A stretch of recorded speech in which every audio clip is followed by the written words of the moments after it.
Analgex, dublu impact, mai puțină durere. Ce e așa special la el? Ei bine, nu e un singur ingredient, ci doi grei ai luptei cu durerea, ibuprofen și paracetamol. Paracetamolul este ca un opritor de semnal. Practic, oprește semnalele de durere să ajungă la creier și în plus reduce febra. Ibuprofenul este un antiinflamator. El se ocupă de inflamație, adică reduce umflarea, roșeața sau durerea. Deci, un fel de echipă de intervenție rapidă. Unul oprește durerea, celălalt luptă cu inflamația. Pentru ce poți să-l folosești? Pentru o listă destul de lungă de neplăceri temporare. Capul care pulsează ameliorează durerea de cap sau migrena. Ați luat o răceală? E bun pentru răceală, simptome de gripă, durere în gât și febră. Vă dor mușchii sau dinții?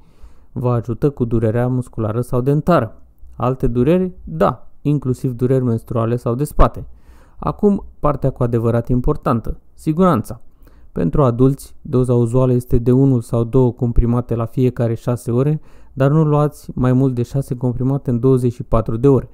Folosiți și regula de aur, care este de obicei a folosi cea mai mică doză care este eficientă pe o perioadă cât mai scurtă.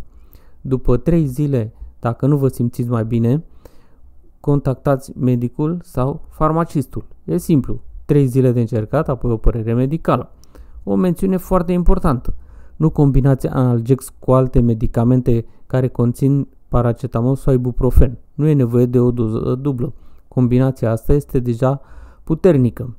Și ca orice medicament serios are și niște contraindicații clare. Nu dacă sunteți alergic la oricare dintre substanțe, nu dacă aveți ulcer gastric, insuficiență cardiacă, hepatică sau renală severă, nu dacă sunteți în ultimele 3 luni de sarcină.